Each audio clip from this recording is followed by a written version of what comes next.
So I was literally given a link to a video from Digital Extremes, and I don't even know what's on it, but I was told that I would be excited for whatever is in here. So I don't know what's on this.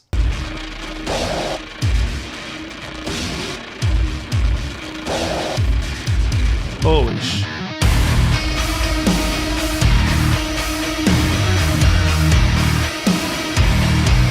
What the fuck?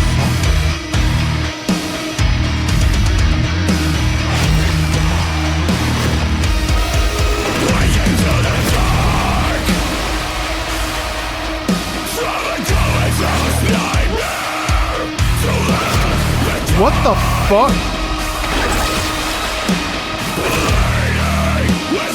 What?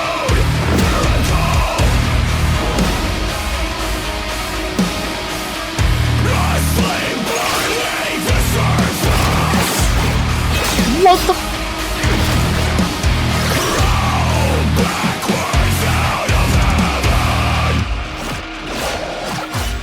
Warframe anime? What the? What the?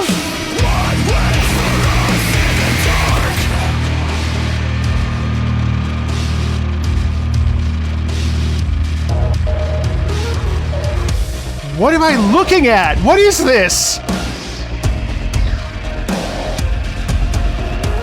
What the fuck?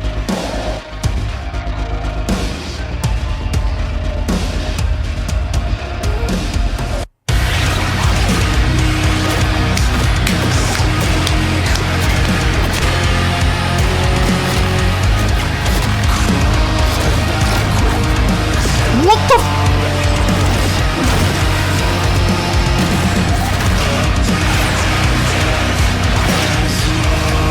Oh my god, these visuals are fucking crazy!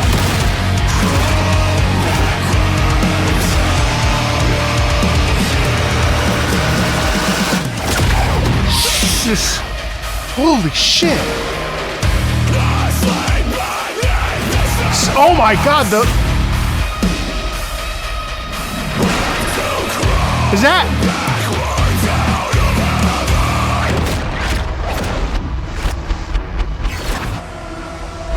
Rewinding time.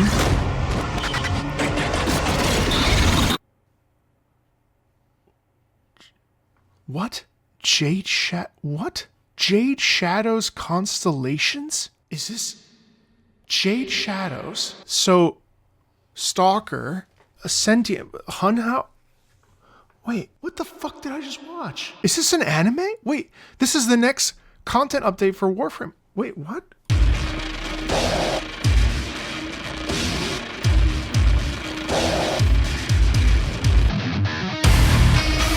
Oh my god, the way that you know what I love about what I love about Digital Extremes is how connected the music is, specifically as we talked about with Reb in our recent video with her. The music is so important to the overall process, so it's synced up distinctly. As an example, right here, listen, look at the way it starts. Right here. Oh my god. And then of course, boom, that's when you get this flame here. Look at that. So what are they on? They're on, I don't know. Someone in the Warframe community will know better than I. This is a ship. And then too, as the guitarist, they pivot from one side to the other of the different visual designs right here. Oh my god. Like, what am I even looking at, bro? Like...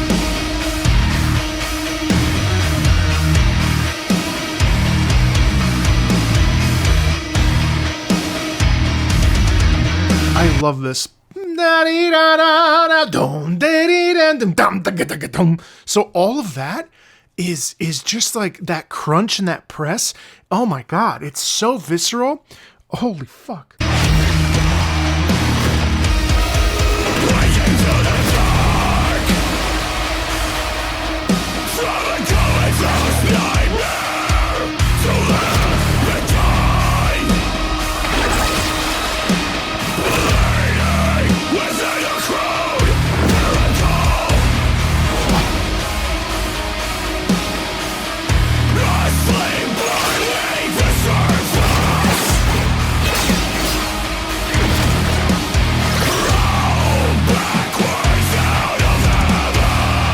Was that Varuna? It looked like the Drifter, but it's maybe it is. No, I don't know who this is.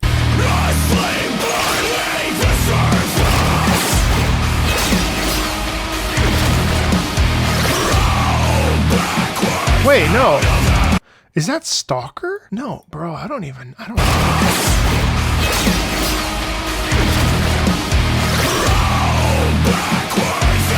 looks like Ash.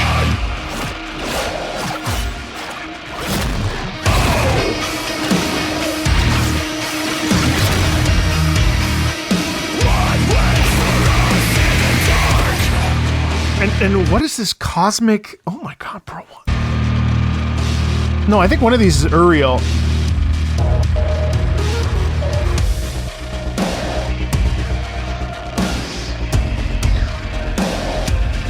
My god.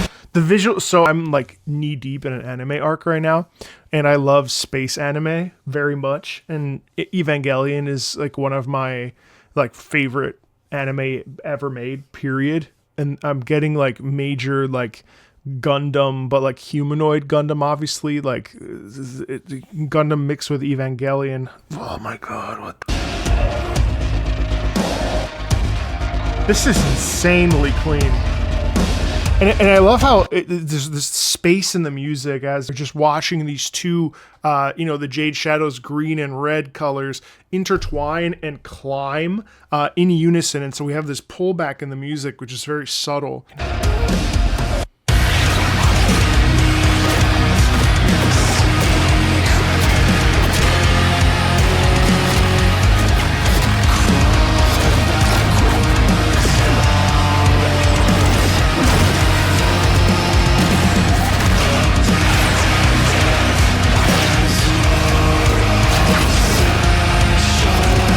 This sound has so much brutality attached to it, and as I'm also in a big gym arc right now, just finishing up a month of really hardcore gym, and I'm planning on doing it for the next 2 years to get into like a certain look and vibe that I want for my own body and mind.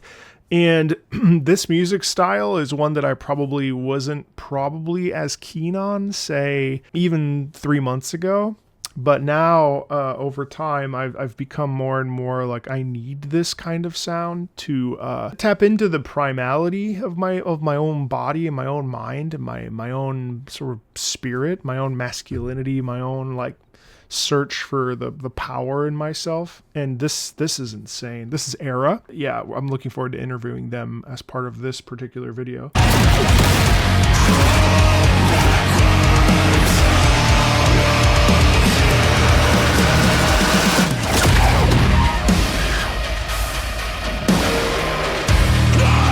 And it's almost like a giant reveal here. So this is interesting because as they connect, listen to how the music shifts.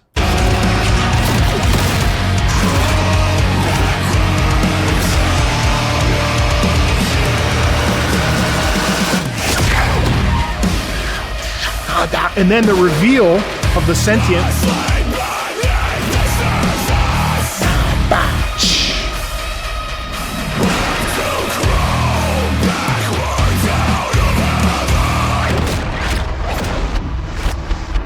And then the rewind sound.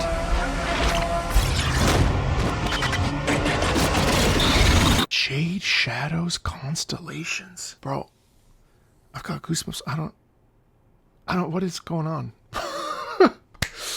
All right, let's move over to this interview with ERRA. I can't believe it. I've never heard of this band before, and now I'm going to go and binge their music because I need to know. Dude, I mean, so I just watched the trailer a couple days ago. The team, they were waiting for my reaction, and needless to say, I like lost my shit. It was amazing. Honestly, I am actually a huge fan now of you guys. Oh, thank you. I was actually listening to the new album today, so congrats on the release, like a month ago, month and a half. Can you talk to me a little bit about like how this all came to be? Like, I know that I think Meg and Reb were pretty big fans of the band, but like, how did this all sort of kind of come to fruition? First of all, I should note that I have been playing Warframe the entirety of the game's release. I have 1,700 hours in the game. Years later, I joined a band.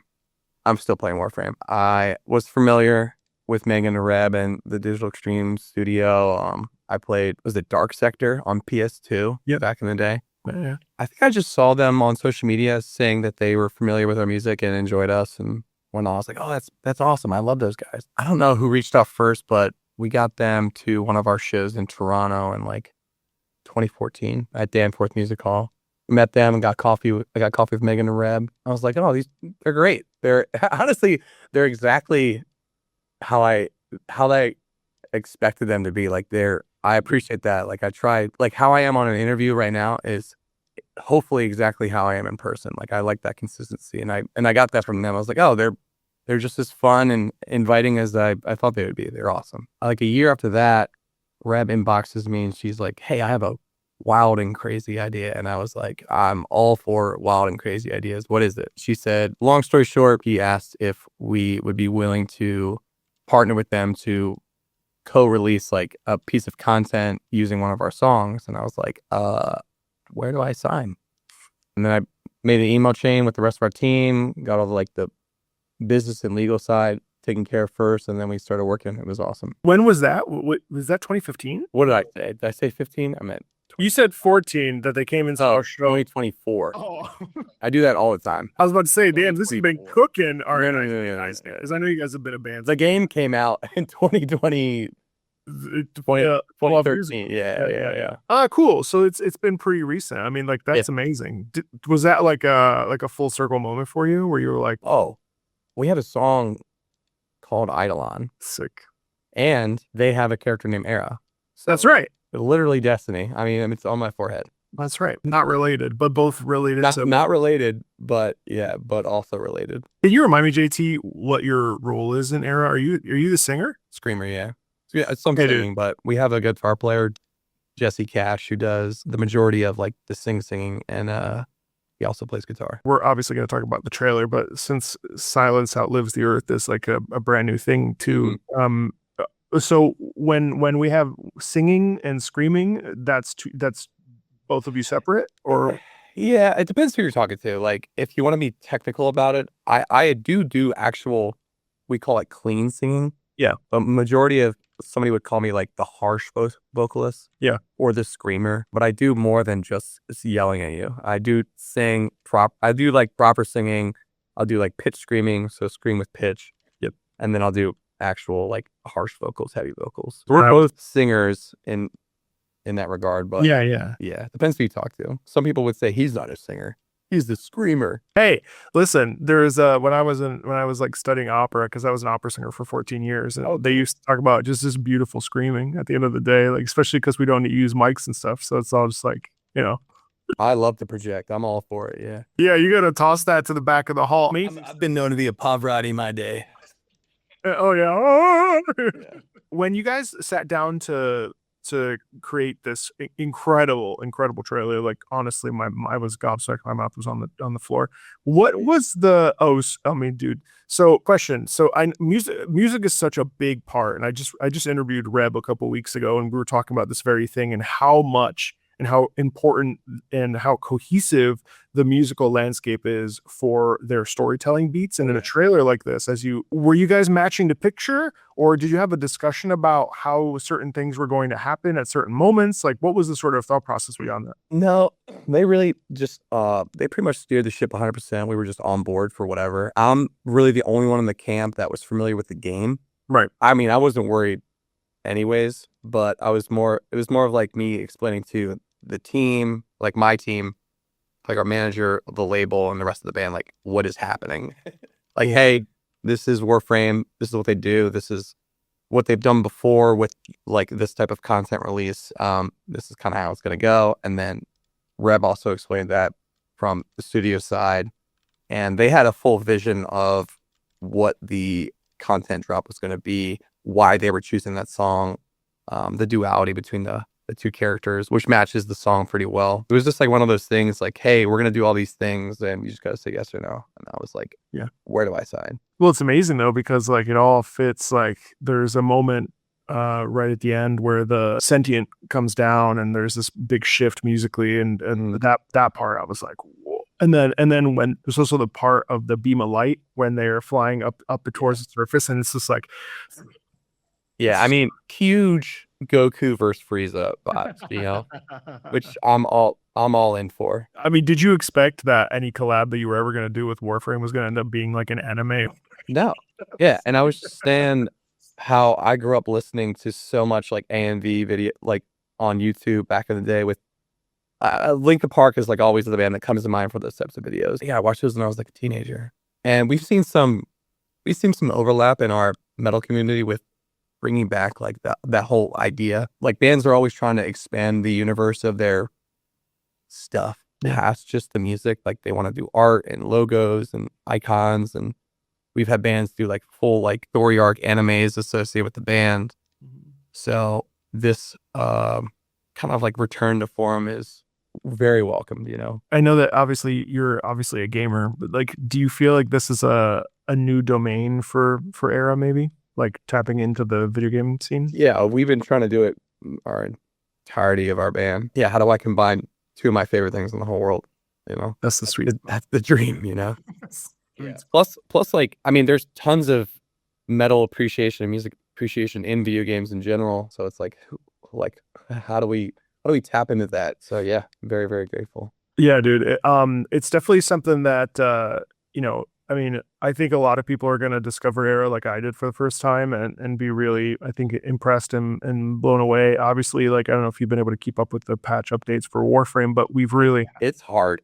It's hard. I know. Even from a person who logs in almost every day, I'm like, what do they have now? I'm like, I'm starting to get this item. The in-house team, you know, they've also been digging into this like very like heavy, not necessarily grunge, but this metal sound, and to have you guys, I think it's such a cool addition to the landscape, especially in this like sort of conflict. Yeah, it's crazy, but I feel like this is a really cool opportunity for you guys because not only is, as you know, like Warframe's community is so ravenous for the content, but also I don't know, like there's always this threshold like between like video game music and real music, and to be able to like, you know, sort of break that barrier, which I think that barrier is fake anyway, but like, you know, there's like Yeah, this I mean, barrier. I have the Donkey Kong Country OST saved on my Spotify for Hell sure. yeah. And that's been, you know, the whole scope of my channel is to legitimize video game music and put a spotlight on it because it's important, I think, for us to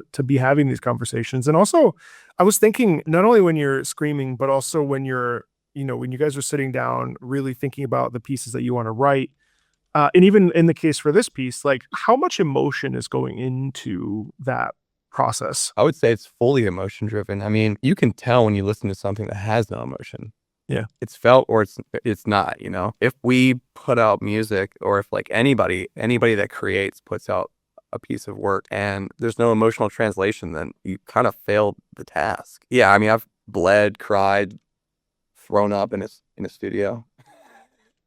Is it hard to balance especially because of the way that you're you know, you're sort of like outputting and pouring out of that sort of because that type of singing is so interesting, and it's actually not dissimilar to opera, which is really bizarre, just in a different direction, obviously. But like, do you find that you have to really dig before you can't just push go? Like you really need to kind of feel the I don't know, the track before you pop off, you know what I mean? Like, or is it kind of you just push go and then you just hit it? Here's a little bit of like insight, I guess, from our perspective. As soon as I walk up the steps of stage and I look into the crowd, it's like literally a fire has been lit. Like no matter how shitty I feel or how like not prepared I am, as soon as I cross that threshold and I like, you know, Yeah. the ones and zeros from the Matrix are just pulsing through. I don't know. I've been doing this for a decade, almost over a decade. No, what year is it? Yeah, I'm longer than that. I'm able to, and I think most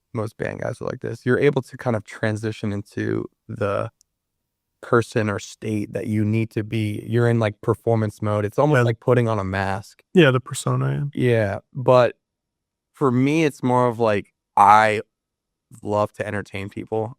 It's not just performing songs. Like I know you guys buy tickets, you wait, you drive far to come to these performances. So I want to give the show. Like it's not just replicating music. I want the theatrics. I want the energy. We're talking about trying to get that emotion. If that like emotional transference doesn't happen, like I can feel it on stage. I can see it when I look into the crowd and people are like, What is this? So I will dig deep and work for it if I don't get it. I need that as much as you do, you know? Well, yeah, because I mean, if you're gonna because you're pouring out so that the audience can feel something, and Right. and then you in turn feel I mean, I totally get it. I mean, like Yeah. that's, and I think it's something that only people that have been on a stage can understand. But like you can feel it as a fan, right? But there's Sure. it's always funny though when we used to hear snoring, so at least you guys don't have to deal with that. There's always like some old guy 10 rolls in that was asleep, and you. Oh, we've every single show we'll get a video clip from somebody on our crew who catches the one guy asleep in the back. What? It happens every show. Oh my god! I mean, sometimes people are there for like 6 hours and they already didn't sleep. So, I mean, shit, I'm getting old. I'm right there with them. That's true. What drew you? What drew you to the style of music, of all the styles that you maybe could have ended up in? I'm not sure. My parents spun plenty of vinyl when I was growing up. There was like anywhere from Janet Jackson to AC/DC in the house, and we watched all like Sesame Street and Barney. So there was TV shows and media with music always playing. I did gospel choir in high school. Yeah, eclectic.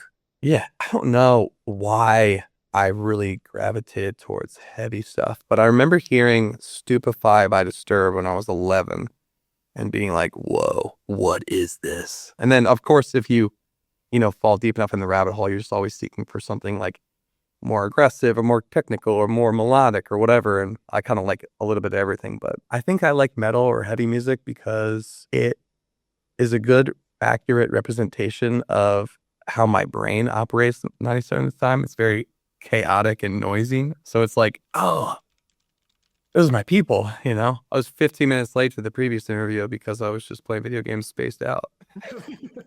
Yeah, I mean, it's just like how I operate. I'm sure some future psychologist would love to talk to me about lots of things. Dude, I feel you. There's a lot going on, you know? The 14 years that I was an opera singer and actively 5 years that I was actively gigging, I was just in a constant state of like fight or flight or panic. So it's always really weird for me to be on this end of things and be like, okay, it's at 2. All right, I'll be there. Yeah, no worries. And like, I just did a collab with Warframe actually, and there was some talk about me doing it live, and I was like, I'm good. If we can do it digital, I'll just do it digital. And Yeah, the pressure. Yeah, that pressure sucks. I mean, blame you. do you feel like there is that pressure for you as well? Honestly, we played Toronto again, and the extended Warframe team came out. Yeah. And this was like a big show, a big crowd. I was way more nervous about getting them. The Warframe crew? Yeah. Because now I know them. Like it's like I would rather perform to 10,000 strangers than 50 people up, and I know every single person. Yeah. I'm like, oh, I'm perceived. I'm seen. No. I know. I'm perceived. Yeah. Yeah, it's rough. Yeah, because you just want to. I just want to make people happy and proud, and I want everything I do to be like well received. So yeah, especially so if they know you, it's like, man, they gotta have good things to say. No, dude. Oh, then it's like when the one agent is there or whatever, and you're like, yeah. the one manager. You're like, I hope I don't, Yeah. the one sponsor or whatever. Right. Or if you don't know that they're there, and that's the day you like grabbed your pants on stage or something crazy. Yeah, I went to go train up this band, but the singer like he took a shit. broke his leg or took a shit on stage or something. I don't know. Do you find that the concerts and stuff tend to be more like loose, or do you feel like there's a rigidity in the performance aspects? Loose in what regard? Just like in your Structure? Yeah, no, not in structure, but like in the vibes. Like, do you feel like it's a very like a very focused sort of performance, or do you feel like you have a little bit of flexibility in terms of how you want to like? I was comparing it to opera, where I'm very like, you have to be very okay. Perfect. Actually, that's a perfect comparison. So for opera, it's not like goofy. It's very serious, and the music has so much history behind it. So for opera, I feel like you are focusing on paying homage to like the history and the release and the delivery and the type of skill that you're using. For metal, two things can be at play. If you're very a technical band, you're hyper focused on delivering like exactly the performance that you're used to hearing. If it's very technical, then you're not moving. You're just locked down, shredding, or if you're like a vocalist and you have a lot of tough performance pieces in that regard, you're just locked in on hitting the right notes and the timing, all that stuff. So we have a little bit of that because we are technical. Yeah. In the past, we were like not very good at showing personality. And I think in the beginning that kind of hurt us because people want to get to know you. Like they like your music, but they want to know who you're performing. They want to know you. And that can definitely burn some people because you can definitely find out the musicians are people you don't like. But we started to get more comfortable on stage recently. I would say this past tour we were the most goofy we've ever been.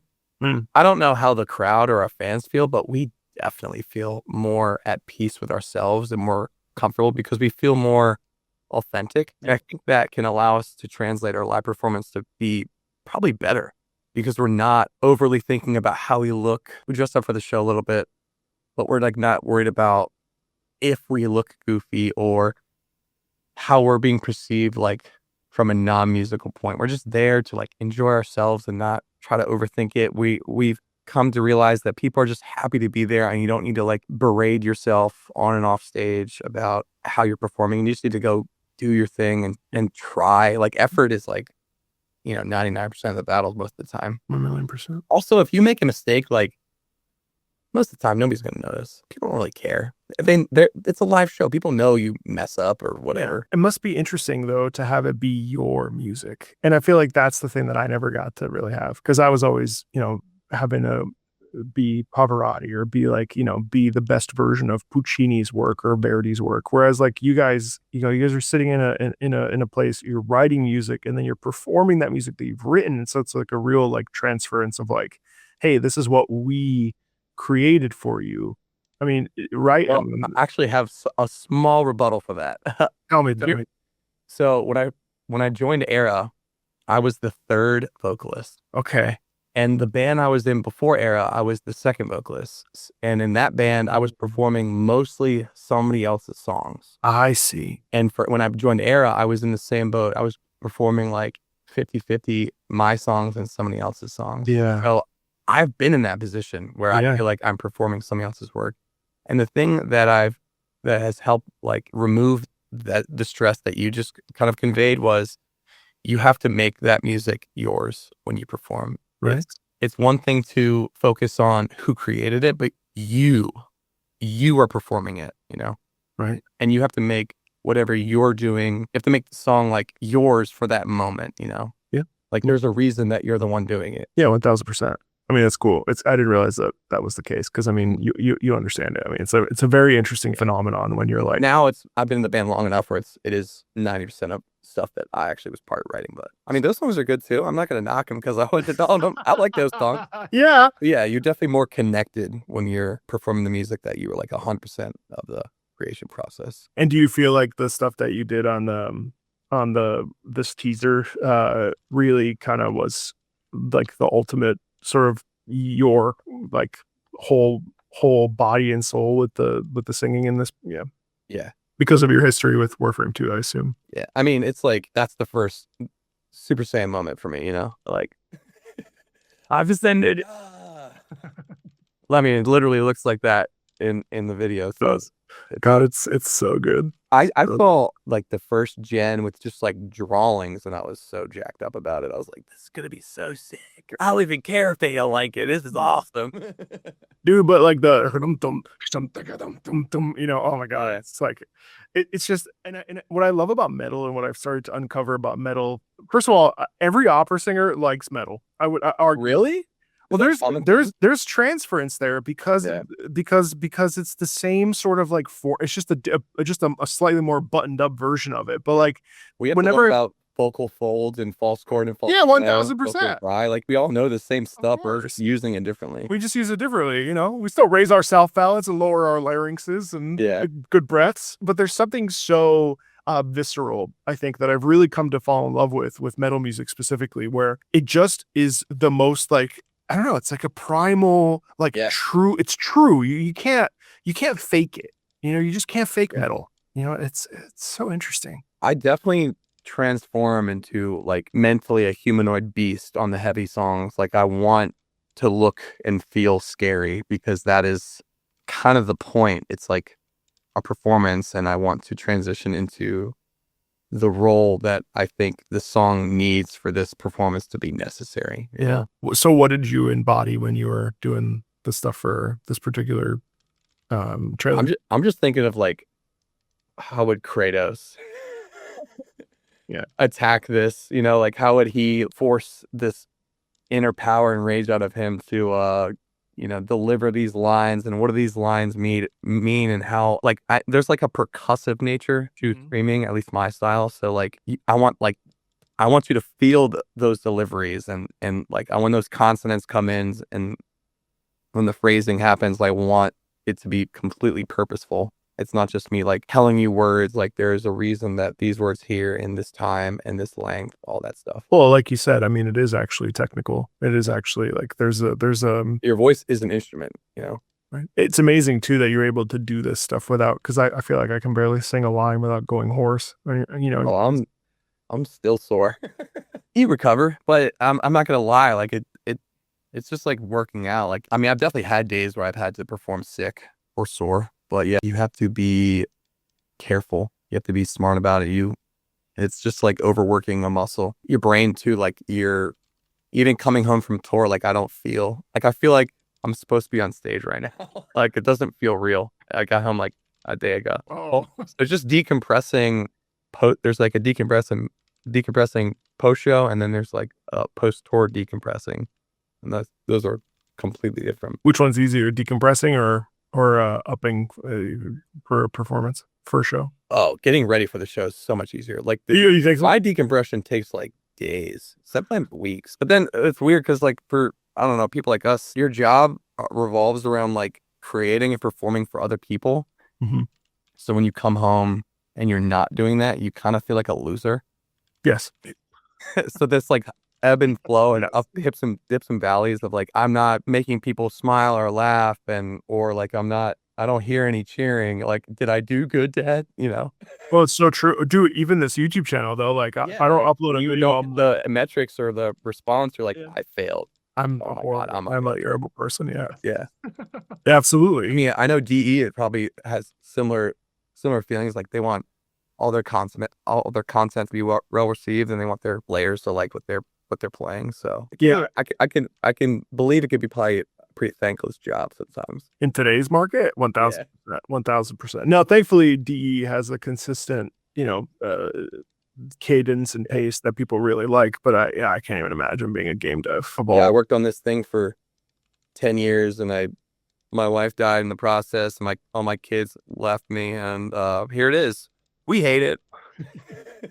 Yeah. What else you got? I know it's tough, but we do it for the love of the game. Well, listen, dude, thank you so much, JT. I really appreciate just being able to just sit down, and I'm thankful that the folks over at DE kind of hooked us up with this, because it's always great to talk to just other musicians and people who there's a whole world here with when it comes to expression, and with just the power of music, and it's awesome what you guys are doing, and I'm a fan. So I hope I don't know if you guys are going to do a US tour anytime soon, but if you do, you just did it. You just finished one. I know, I didn't know, but honestly, it's a really interesting thing. Just the differences between I'm sure I would learn a lot from you. Dude, I don't even know what the fuck I'm doing half the time. I'm just like, that's why I don't. It was like trading Pokemon cards with vocal stuff. Amazing. It was really great to meet you. And yeah, it was awesome.